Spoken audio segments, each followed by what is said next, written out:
Hello and welcome again to Money Tips. This is Charles Kelly, bringing you money tips to help you save, earn, invest, accumulate and enjoy more money. Today, if you've been watching the news from anywhere or unless you've been on another planet, you must have seen what's been going on today. Markets fell initially but were up slightly on the day because of government intervention, actually massive government intervention to shore up markets and basically rescue stock markets from just going south and staying going south. When markets are falling like that, they've got to take measures, and we've seen on the Dow Jones that they brought in an automatic 15-minute stop, I think a couple of times in the last week, which hadn't been seen since the 2008 crisis. So now, but the governments of the UK and other countries and the European Union and America have pumped in literally billions, it probably amounts to trillions of dollars, euros, pounds, whatever you like, to make sure that the economy is rescued and doesn't fail, because nobody wants to see economies failing and a long-term recession. Excuse me a second. Got a slight technical hitch here.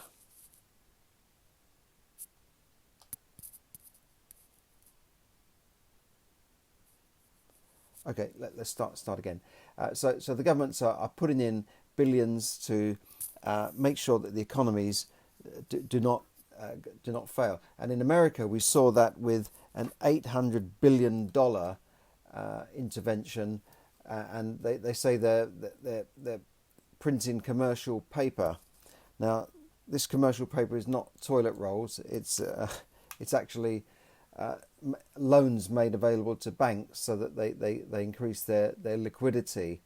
Now, what that means to you and me, we don't know. It's money that is just created out of thin air, basically. They don't even have to print the money now. They can just create it on a computer because the Federal Reserve and the central banks can do that. They can just create money.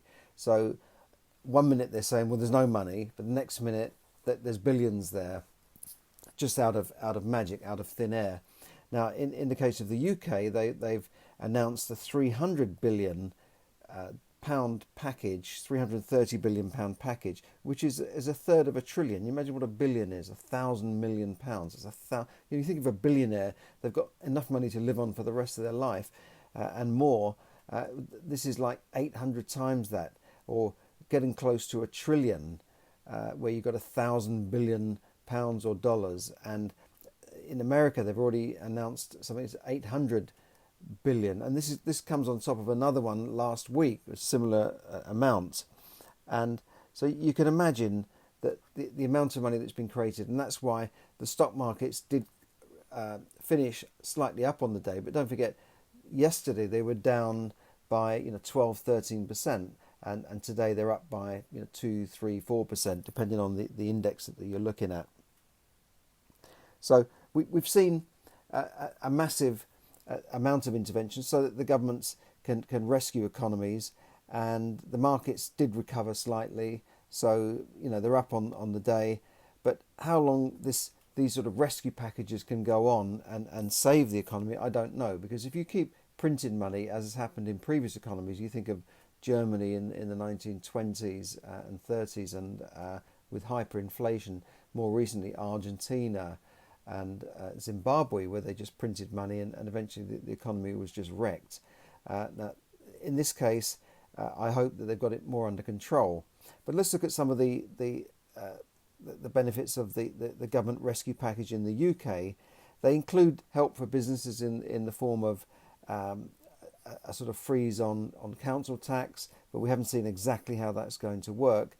And there's talk of a mortgage holiday, where people can get a 3-month mortgage holiday to help them through a difficult time when they might have to be self-isolated.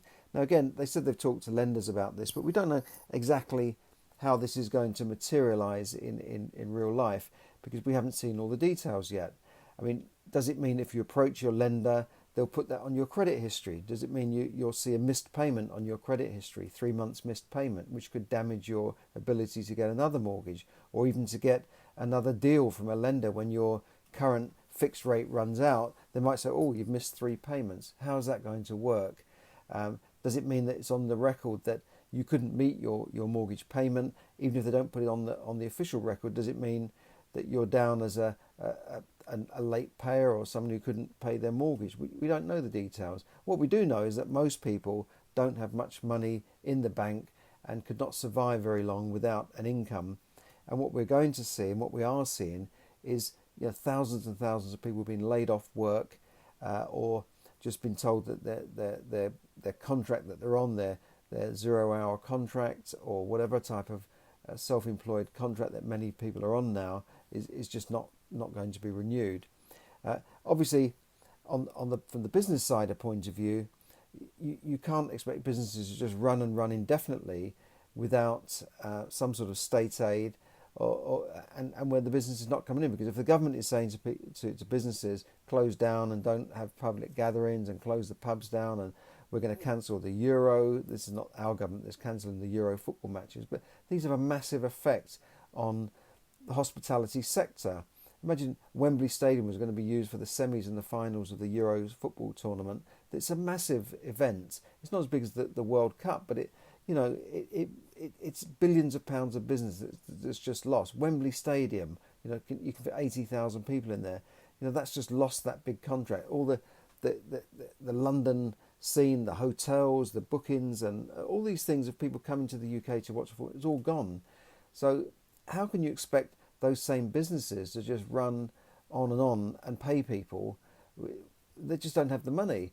I was talking to someone in the restaurant business today. He said yesterday he runs a Chinese restaurant. Do you know how much they took in actual take-ins? £70. £70, not in profit, in take-ins. They took £70. And this is a restaurant in an affluent area, a Chinese restaurant. He thinks because the people don't trust Chinese food anymore, they think there's a coronavirus in there, which is nonsense. I think Chinese food is some of the healthiest food because they cook it all there and then. Most of it it's not sitting in a pot stewing away for 3 days. This is like stuff put in a wok, and it's always hot and fresh, and I love it. I've never had problems with Chinese food, but for some reason people now thinking that, oh, you can't eat Chinese food. I mean, they're even shouting at people who look Chinese. If they're Filipino or Singaporean, oh, you're Chinese, you're bringing in the virus. It's ridiculous. So we've got to get out of this panic mentality. So I do hope this intervention will help. On the other hand, you've got Labour spokesmen on the opposition bench saying that the court should not evict anybody who can't pay their rent.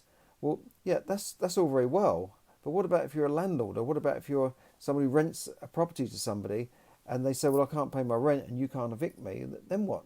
Who's going to take the hit? Is the landlord just going to go to the wall?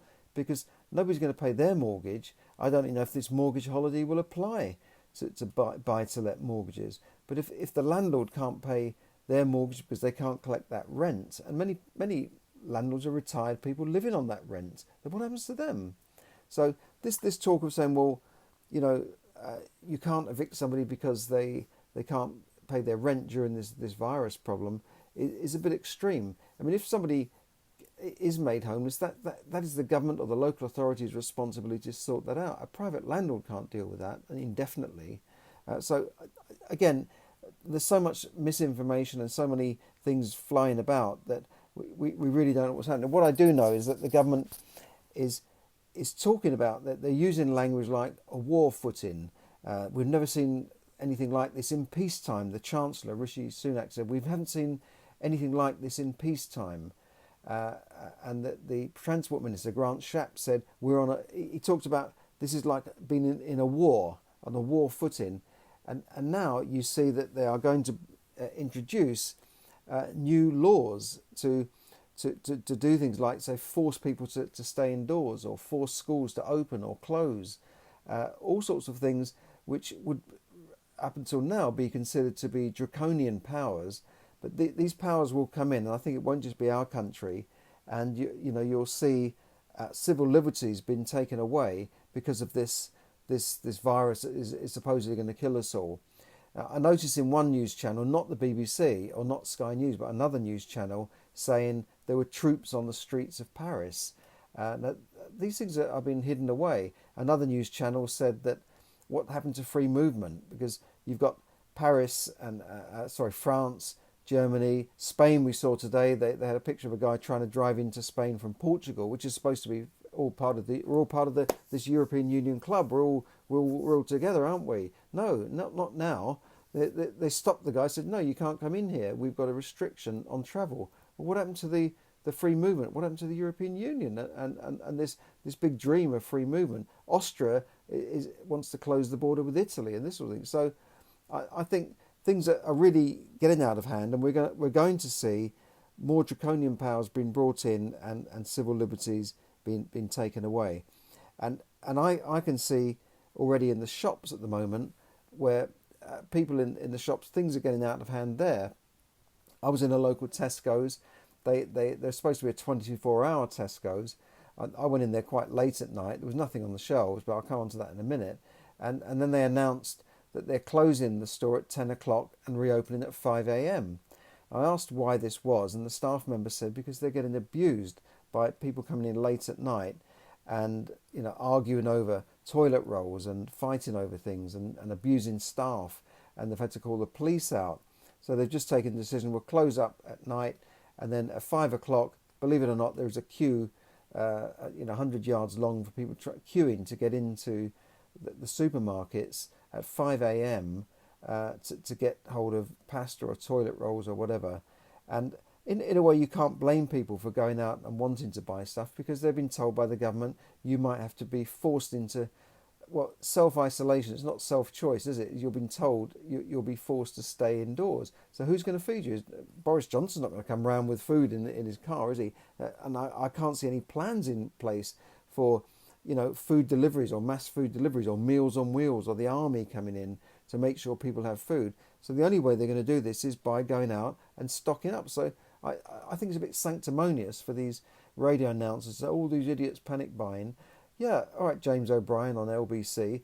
I bet your larder is stocked up with food, and you can't blame people for being alarmed by the government announcements that there could be enforced self-isolation for going out and buying a bit of pasta or going out to buy a bit of porridge. But actually today, the pasta's gone, the Heinz beans are gone, the porridge is gone. There's not much there anyway. But even some of the fresh food is running low. Potatoes, carrots. People are just buying everything. It's getting into a panic mode, and it will take the government to get us out of this panic mode and do something about it so that we don't slip further and further. And people are getting angry. They're in the queue pushing. It is getting a bit angry there. But at the same time, you hear the older people almost talking about, we'll get through this. Almost like a war kind of camaraderie there. So I don't know. We'll have to see what happens. There was one thing in my store there were plenty of these things, and that was lentils and quinoa. Yes, quinoa. That's because these people who go to my store probably don't know what quinoa is. They can't even pronounce it, let alone what it is or how to cook it. Now, as you can see, I don't shop in a Waitrose because I think Waitrose would have been sold out of quinoa and brown rice and lentils a long time ago, but not in this. So I won't mention the store, but it has plenty of quinoa, so you can go there if you can pronounce it. I don't know how to cook it yet, but I'll find out soon. I think you just boil it or microwave it anyway. So I just thought I'd end on a lighter note there. If you want to go and buy quinoa, there should be plenty around, except in places like Waitrose and Marks and Spencer's maybe, but you won't find quinoa in Marks and Spencer's. But there you go. Let's hope that this government intervention and all this money they're printing and inventing and pulling out of thin air, this quantitative easing, will help to calm things down. Because let's face it, there's a few hundred cases, there's a few thousand cases in the world. Compared to a flu epidemic, this is not. We've got to stop this panic that we're in, and I think it's going to take the government to stop this, so that things can settle down and we can get back to a semi-normal life where we can just go to the shops and buy what we need without having to, fight over a toilet roll. So there you go. Thanks for listening, and we'll report on where the markets are tomorrow. But the overnight futures market is saying that they will be down despite this intervention, and the government can't do much more. That they've shot two of their bullets already. I don't think they've got many bullets left to shoot and much more money to announce to help the economy. So we will just have to see. Uh, and obviously, we've got travel bans at the moment. So, we're almost, the whole country is kind of in lockdown now, as are many other countries. And I just feel sorry for those employees losing their job and those businesses that can't operate anymore. It really is going to be a very, very difficult few months. So thanks for listening. Good night and bye for now.